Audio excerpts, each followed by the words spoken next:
Hello everyone, my name is Jetinator Gamer and welcome to a 5-minute review, where I take a game that you might love or you might have never heard of, and I give it a quick review.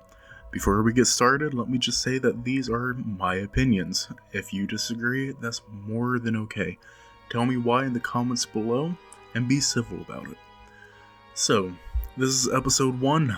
Let's see if this works out, and if it does, I'd love to keep doing this. Today, we're talking about Demon's Crest. Originally released on the SNES, it was developed and published by Capcom, and it had a release date in Japan of October 21st, 1994, and in America, just a few weeks later, November 1st.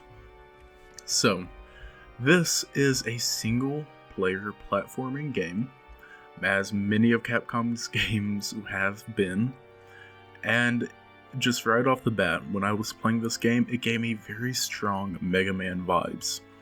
I'm not saying that it is exactly like Mega Man by any means. In fact, this game I can't talk. It is much different than Mega Man. There we go. I can do this well. It is a lot different from Mega Man in the sense that, for one, you can fly. If you are the main character, Firebrand, and you stay in his default form, you can actually fly, and as far as I could see, I don't think there's any limit to how long you can glide for, which is actually a pretty cool mechanic, and I am really glad that was in the game. It made it really fun to be able to just fly over enemies, and if I didn't feel like fighting, I could potentially just fly through most of the level. So, how did the reception do on this game? I want to know what people thought about it. And so I looked into it, and the feedback was kind of mixed from critics. For the most part, people liked it. And I personally know that this is kind of a cult classic.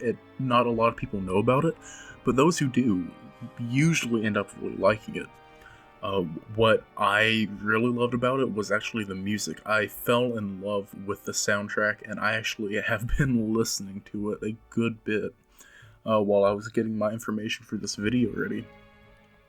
I really enjoyed the controls. Actually, I thought that it felt polished, which is, that it was Capcom. It wasn't just some random third-party creator. It was Capcom themselves. They published and developed it, so it had that level of polish that you expect. It's actually a spin-off from the Ghosts and Goblins games, which I've personally never played. They have been on my list, but I need to play them eventually. Maybe they'll be on a new episode. So, a little bit about the plot of the game. How old is it? It's old. If it spoils anything for you, whatever. So basically, the whole point of the game, there are 6 magical stones, aka the Crest, and you have to try to find them, and you have to beat a boss to get them, and once you get them all, that's basically it. That's the game. It's nothing revolutionary or anything like that. It's basically a Mega Man game with demons and a cooler story, honestly. And just a cooler atmosphere, not story. So all in all, this review that I'm trying to do right now is a little bit all over the place. I need to get that working for next time. I'll get a more linear, list of what I need to do. Anyway, back to the review. So, I really enjoyed playing this game. I'm not someone that will go out and say that it's the best game ever, but it's definitely different, especially with all the other SNES games. I genuinely enjoyed playing this one, and I have no regrets about playing it at all. I would definitely recommend that anyone that enjoys games like this go and play this.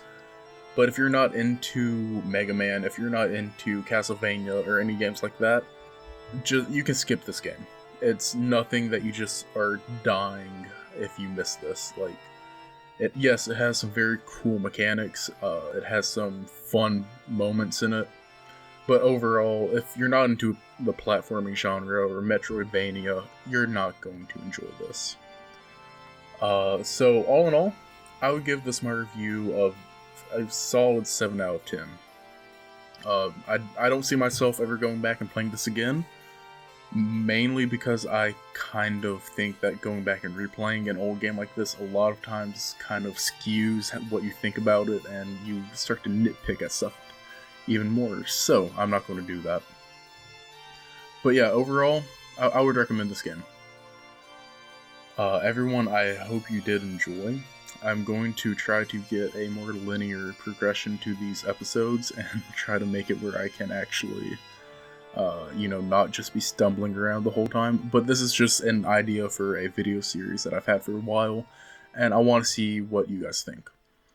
So yeah, everyone, I hope you did enjoy. If you did, like and subscribe. That would mean a lot to me. Let me know what you think about this down in the comments.